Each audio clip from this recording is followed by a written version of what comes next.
Two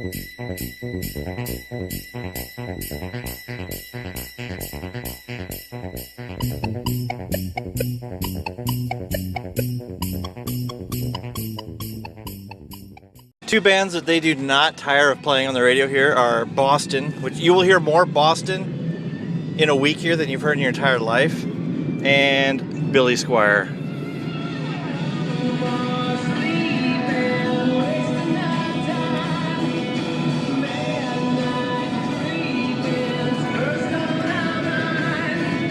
Billy Squier has not been forgotten here. On cue, Boston right after Billy Squier.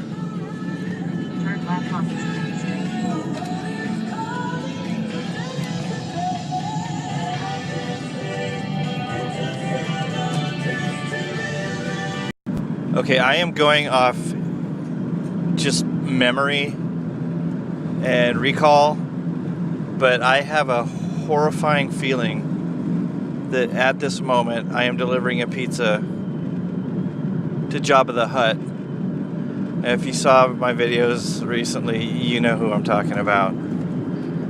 Jabba can't get off the chair, and yes, oh my god, I'm almost 100% convinced this is Jabba. Oh wow.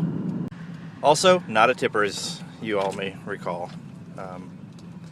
And I will have to set the pizza on the freezer that she, I guess, considers a dining room table. Okay, that makes one delivery. 0 tips, because that was Jabba. Jabba doesn't tip. Jabba just gives orders, because that's what Jabba does. Living the life. So Jabba once again wanted her receipt as well.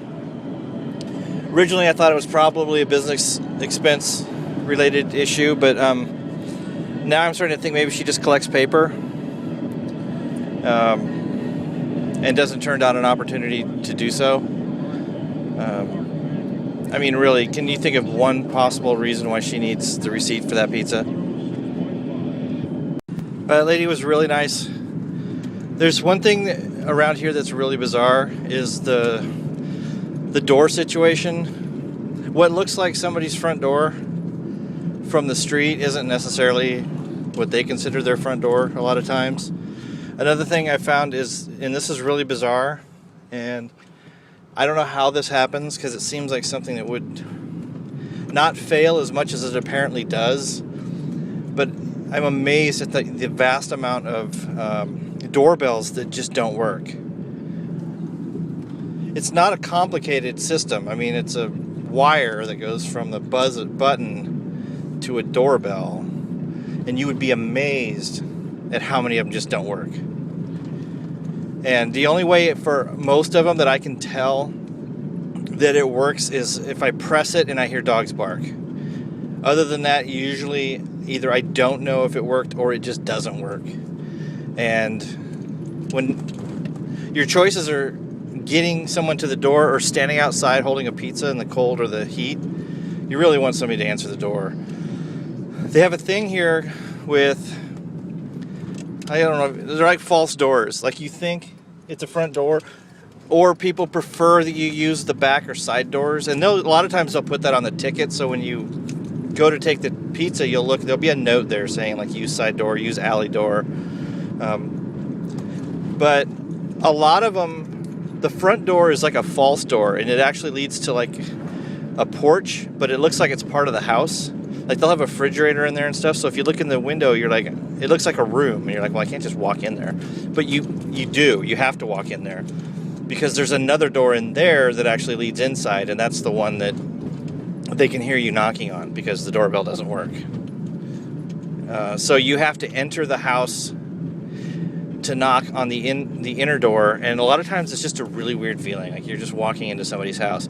And I have a story to tell you about just walking into somebody's house, and this is actually quite fun. See, a lot of houses here are converted to apartments, and it'll just be one big house, and then you walk inside and there will be multiple doors to enter for different units, and usually you'll have like A and B downstairs, and then there'll be a stairwell that goes up, and you go up there and it'll be like C and D. So I got a delivery late one night, It was one of the last, and it was for apartment C. So I'm like, okay, if it's a house, that's going to be upstairs. It's almost always the case. And so I get there, and it is a house, and it's really dark. It's right on the river, and there are no lights. It's just pitch black. So I walk inside this house, and you walk in the front door, and you're in like this big room, and there's 3 doors in front of you. And the door on the left says A, the door on the right said B, and the door in the middle didn't say anything. So I'm using deductive reasoning and going, okay, A, B, and there's 1 door left. This guy lives in C. So I'm like, okay. So I open the door, which is unlocked, and there's a stairwell, which I'm expecting, because it's going to take me upstairs, and there'll be a door, and it should say C. And I knock on it, and I give him his pizza. It's not really what happened. Okay, I'm not totally sure exactly where I'm at. This is a little bit later, and I just got in a yelling match with a guy because he was hogging up both lanes as he was coming out of an exit. So we have that going for us. But I think I was talking about this house I went to one night. I went up. I opened the door, the center door that wasn't marked and was unlocked, and it was a stairwell going up. It clearly stated that he was in Unit C. A and B were clearly marked right next to where I was standing. So, using my pizza senses, I realized that you go up the stairs and there should be a door marked C, or Charlie for us ex-military, and that I would knock and he would open the door. Okay, so I start walking up the stairwell, and immediately I start getting this sense of unease. It's like something's just off. And I'm looking up the stairwell, and it's a little lighter than I'm used to it being when I'm walking up a stairwell to knock on a door. Usually it's dimly lit. This was very bright, and it just didn't look right. So I stopped about halfway up, and I'm just letting my senses sort of absorb the environment and detect what's going on, and I'm running all these computations and calculations in my brain. And I hear this little girl, and I look, and she's coming out of what looks like a kitchen, and she's just walking around. And I realized at that point that I'm looking basically at a kitchen and a kid, and I realized I'm inside their house. And that there should have been a C on the door downstairs, and more than likely it also probably should have been locked. So I open the door, and I basically start going up the stairs, and I'm technically in their house. Okay, so I'm sort of standing there on the stairwell thinking, this is odd. And I yelled out, I go hello, pizza. And this guy shows up, the dad, husband, I don't know what he was. And he immediately, the first thing I think of is, oh great, this guy's drunk. He definitely appeared inebriated and not all there.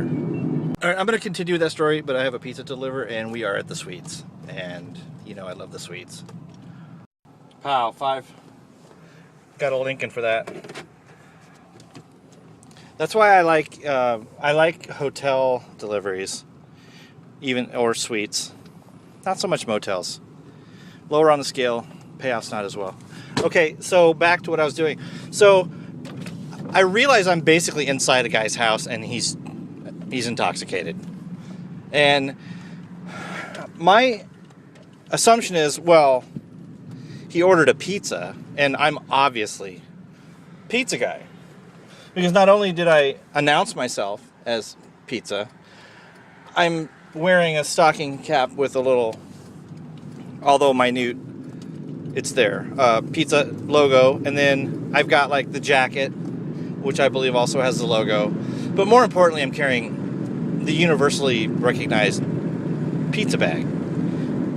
I have his pizza, and I'm holding it right in front of me. So it's really, really obvious that although I'm all in black and I may look intruderish, I'm the pizza guy, okay? And there's probably nothing this guy has that I'm willing to risk a B&E charge for, so he's safe. However, I didn't take into consideration the fact that he was obviously inebriated. That throws everything out of whack. So he immediately just starts going off on me, you know? And it was the whole fight or flight thing. It was like I could, you know, go toe-to-toe with this guy and go, look, dumbass, you ordered a friggin' pizza, your door down there isn't marked, and it's unlocked, and anybody that's that concerned about their safety should put a fucking C on that door down there so that I would have knocked instead of just opening it. Anywho, but so I chose to be the bigger man because really I've learned over time you just don't fight with drunks. It's just not worth it.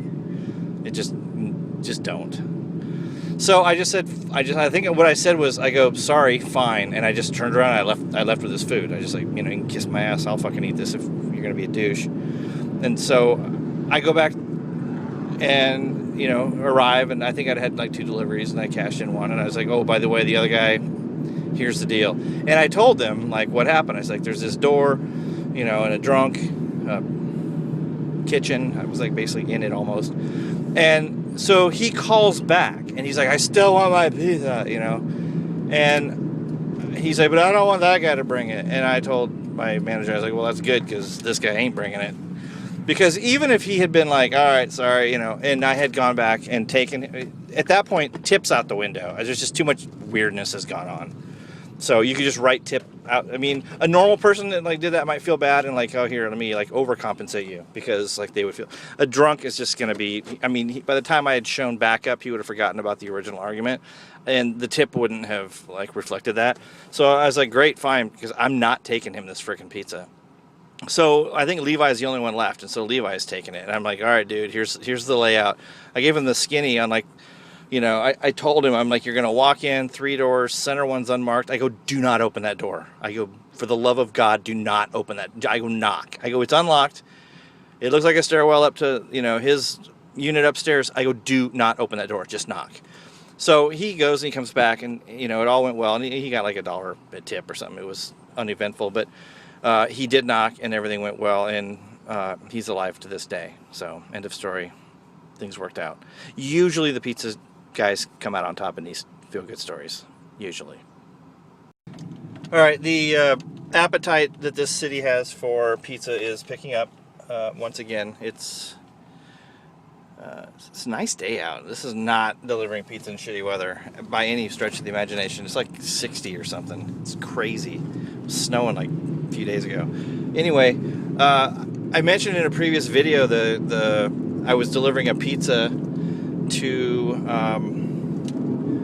the hospital, which is on a street called Lefevre, and was mentioning how great a name Lefevre is for a street. There's some really interesting and great street names around here. The layout of this is, I'm actually in one town where I live and where I work out of, but there's this bridge right up here, and when you cross it, you're in another town, and the other town is actually bigger than this town. So in theory, it's like one medium-sized town, because this town's pretty small, and the other town's small too. I mean, really, I think when you slap them both together and call it one town, it's like, I'm going to say 30,000 or less, 25 to 30, 20 to 30, I don't know. It's not a lot of people, and it's spread way out, so you can go quite a ways with nobody, and then there's a house, and it's still considered like one of these two cities. But between the two cities, there are some cool names. Lefevre, of course, goes without saying. This address we're going to now is actually, both of these towns have a street with the same name. It's just that the one in this town is like just kind of a small residential side street, and the one I'm going to in across the bridge here is a main road, and the name of the road or the street name is Locust. And I don't care who you are, that's fantastic. I remember the first time I ever saw or heard that I was supposed to go, or it was on Locust or whatever, I was like, I assumed it was a mistake. I'm like, that's just way too like apocalyptic and biblical to be real, but I'm here to tell you it's absolutely real. and we're on Locust right now. So there's your proof. Okay, Locust is the street you can't park on. So you have to find the house and then park on a side street and then walk the pizza out, which is kind of just weak. But there's somebody driving an RC truck around here, which is actually pretty cool. Let's see if it swings by here again. Uh-oh.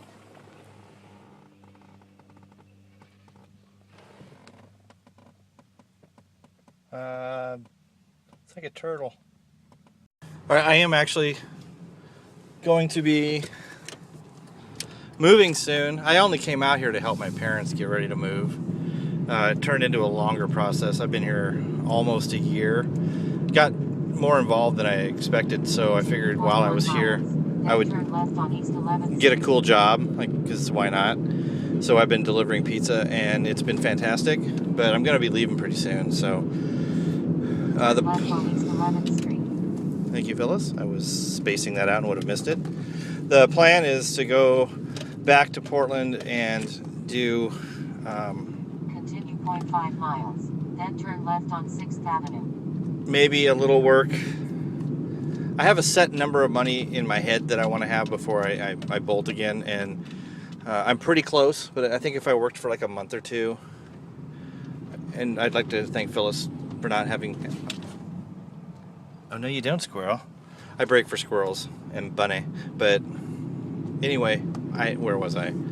I want a set amount of money, and I'm close. I think if I work like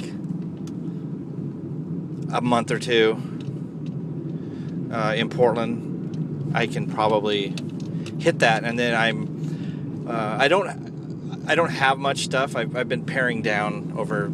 I got rid of a lot of stuff. Everything I owned is in Portland. It's in just a little storage locker unit. It's probably 10 by 10, if that. Yeah, it's actually less than that. It's not that big.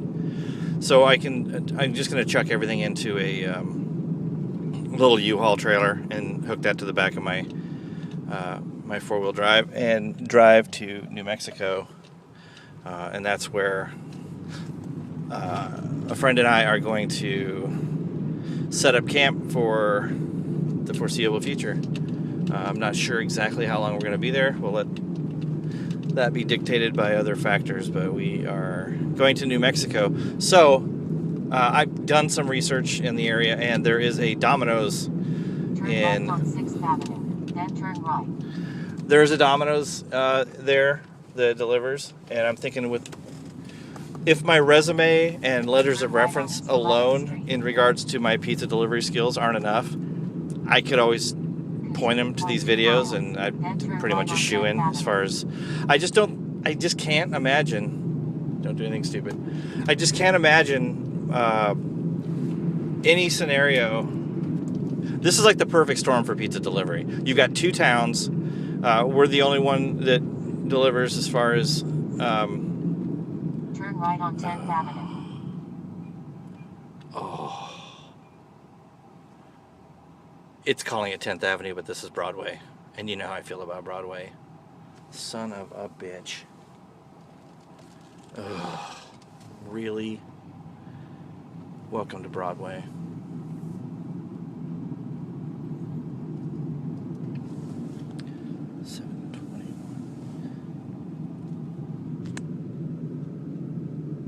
Continue 0.2 miles.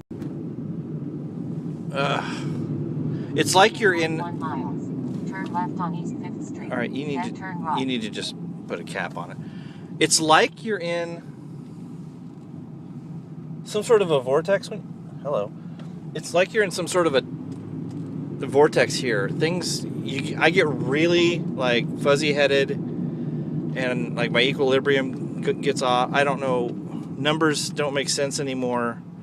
Up is down, down is up. It's like when I drive down Broadway looking for a house, I feel like I'm in the Willy Wonka boat. I'm on that little river, Chocolate River, and bingo. Okay, to show you how messed up Broadway is, and this is its fault, not mine. The GPS, when I put in those coordinates, took me to Broadway. It's actually one street east of Broadway. That's how weird things get on Broadway. I hate that street.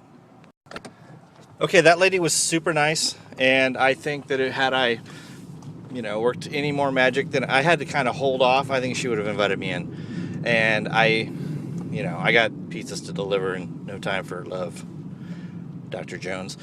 And if you know where that reference is from, it again just adds to the whole geek evidence. But so Broadway is like, that's it right there. That's the fucking street of hell.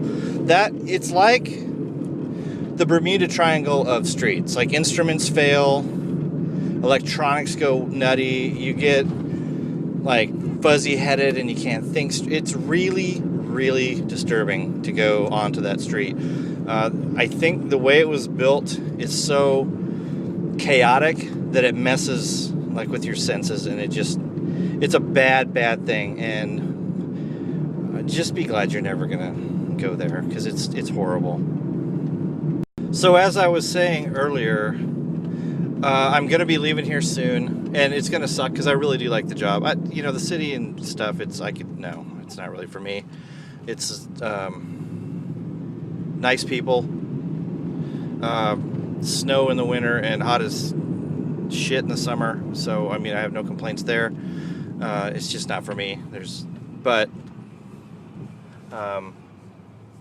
The job and the people that I've met doing the job have been fantastic. I'm really, really glad they gave me the opportunity.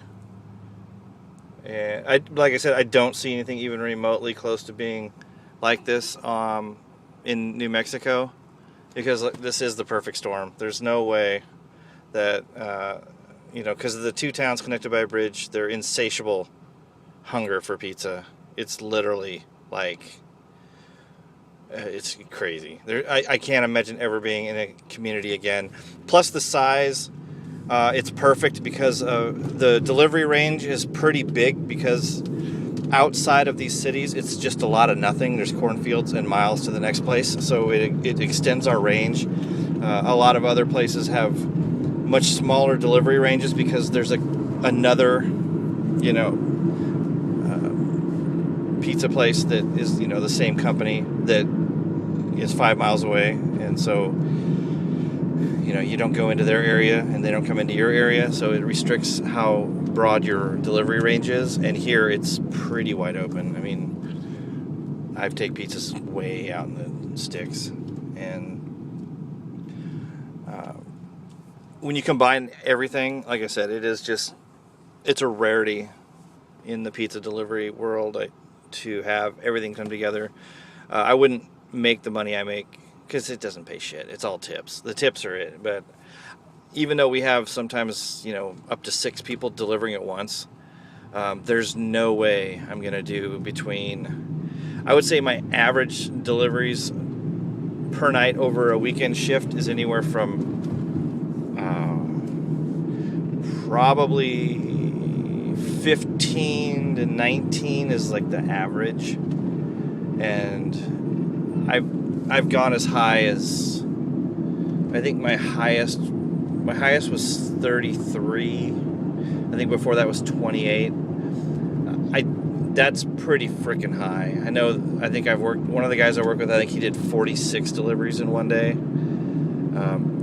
I just don't see that happening in most other areas, but I can always hope. Because probably one of the first things I'm going to do as far as looking for work in New Mexico is, why not? I'm going to try and hit up that Domino's. Again, I don't know how many people they already have working for them, what sort of need they have. I got really lucky here, and I know that. Okay, we're on a 2-bagger going back actually to the place where God, there's a lot of cops out tonight. I do not like fucking cops. I really, really fucking hate cops. We're going back to where where Java is, except that's a really weird spot because it's like these like nasty little apartments that are all connected together, and then surrounding that are mobile homes, trailers. This I can tell just by the number on it is one of the trailers, and it's hit or miss as far as tips go there. Obviously, Java is going to stiff you every time because that's what Javas do. But sometimes you do okay there. It's never anything to write home about because it's very low income. But they try, and some of them do, pretty well. So we are going to head there, and then from there we're going deep. That's what she said. We're going to go deep, and I mean like off the grid. We are going on a joyride, and it's way out there. Trust me on this. There will be cornfields. I think since we spend so much time together, it's probably good that you know a little bit about me. Well, it probably isn't good, but I'm going to tell you anyway. I wear gloves a lot. Well, first because they're cool, and I don't care if people whatever. They are cool. But mostly for the same reason that I wash my hands 25 times a day is germs and other people.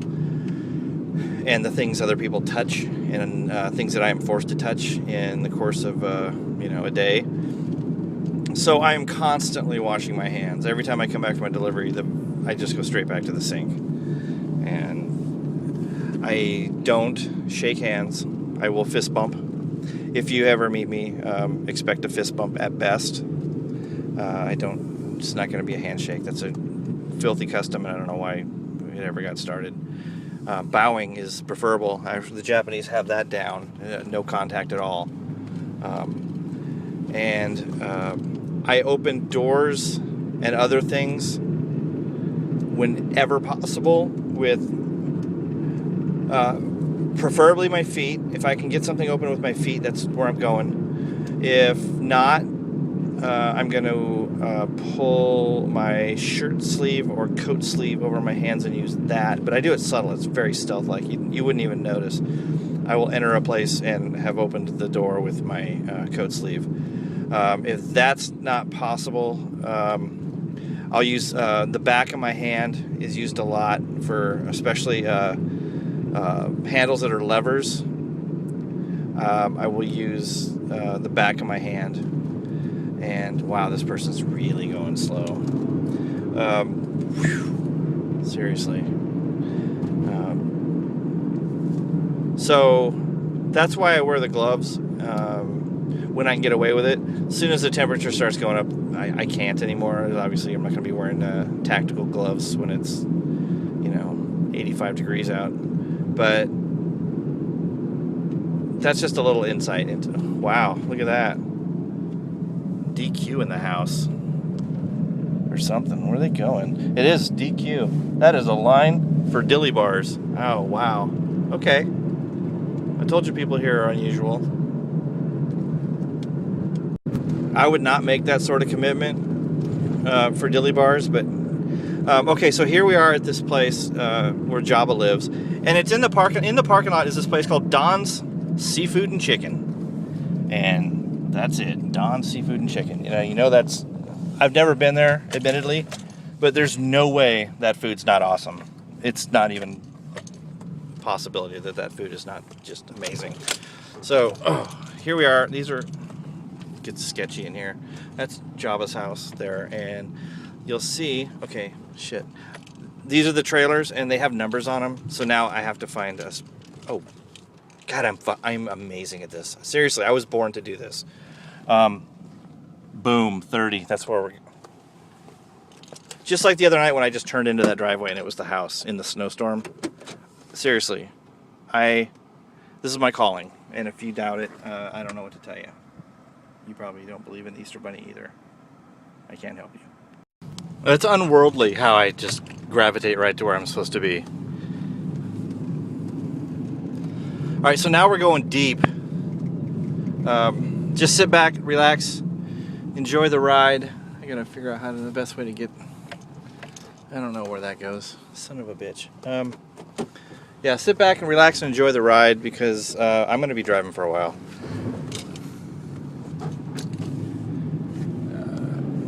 I don't know. Let's see what it says here. Miles. Then turn left on West Lincoln Way. 20. It's saying it's only going to be a 5-minute drive, but that's hauling ass out here on these back roads. So, all right, let's do this.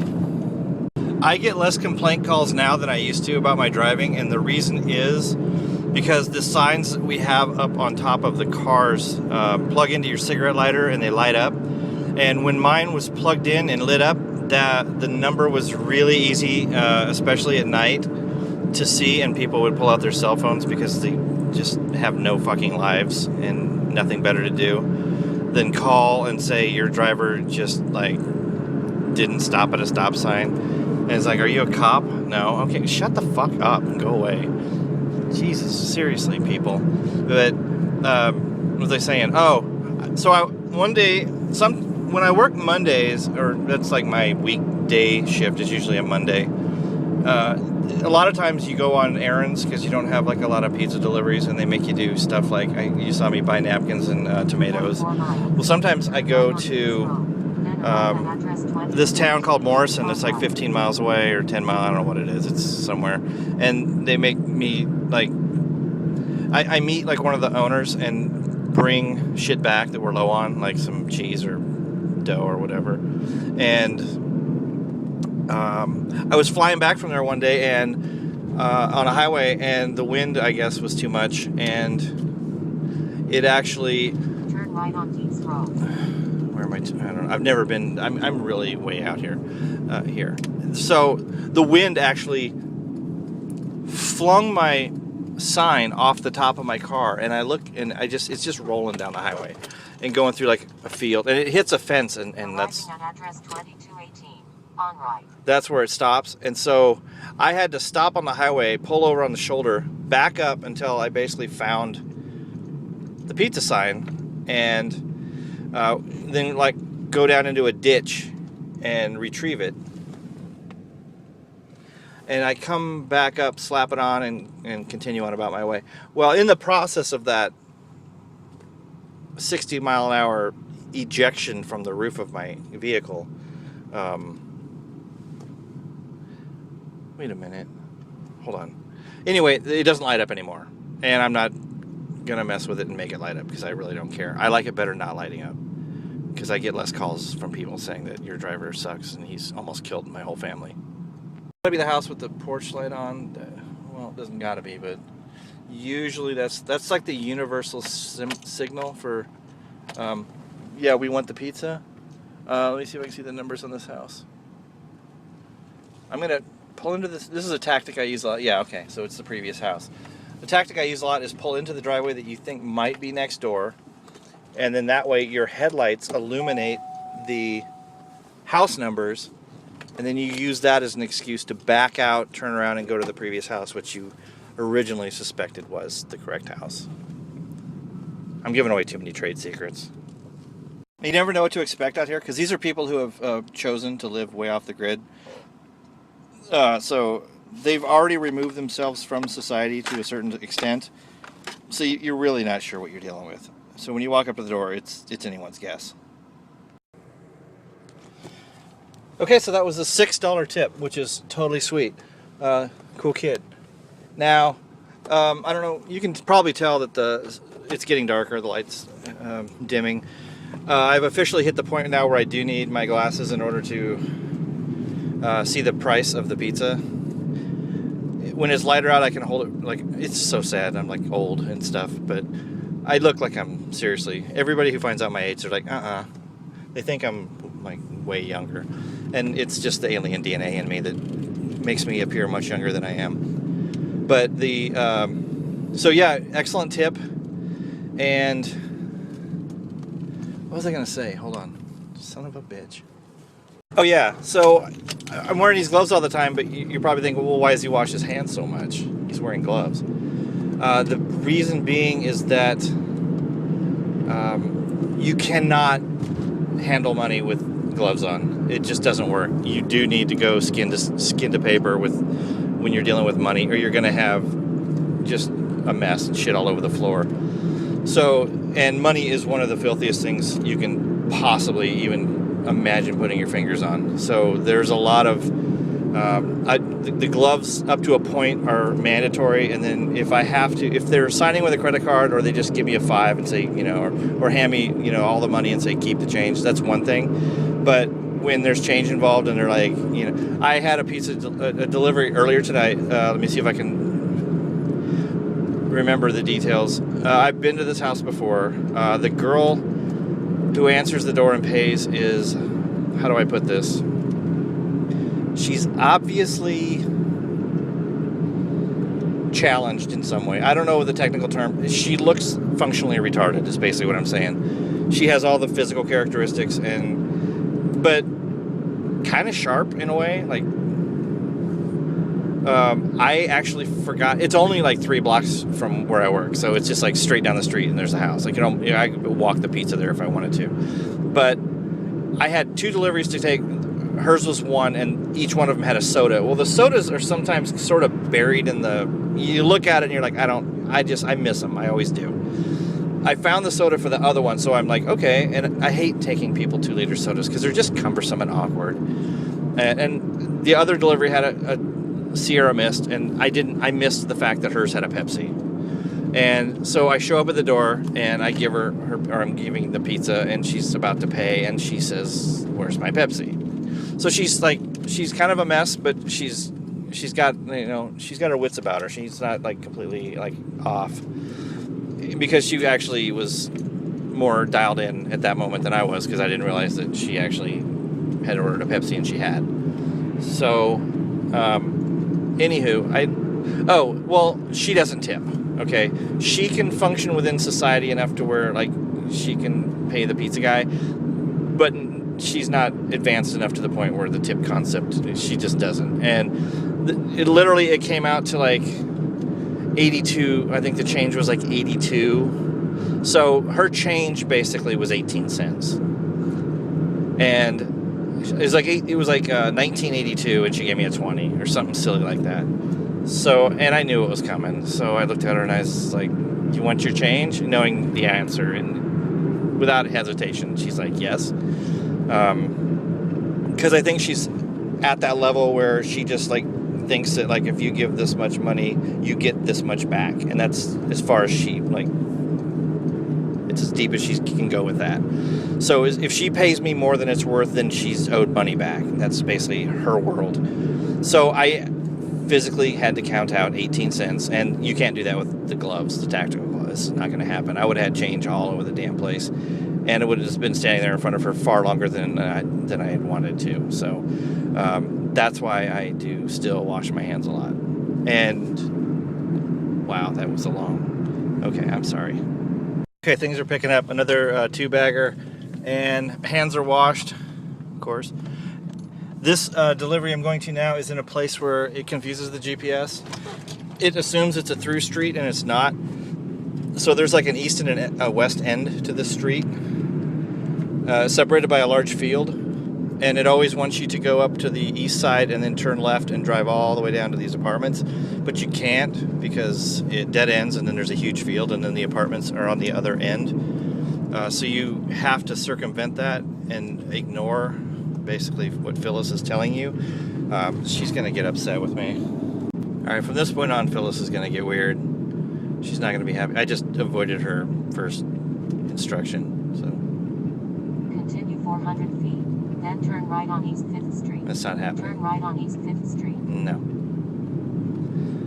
Sometimes you have to like make your own route, and this is a route that would never be presented to me, but it's going to get me there 10 times faster than anything she could ever come up with.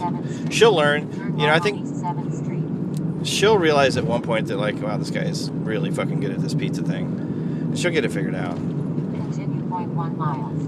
Then turn right on East 9th Street. Just keep talking, Phyllis. Basically, Phyllis is going nuts at this point, but I'm really amazed at the things that the GPS can't say or pronounce. It can't say Lincoln, which is really bizarre. I mean, continue 0.6 miles. I can see like Sinisippi or some weird street that they have to like phonetically guess at, but Lincoln, she can't say Lincoln. It's actually really kind of disturbing how it sounds when she says it.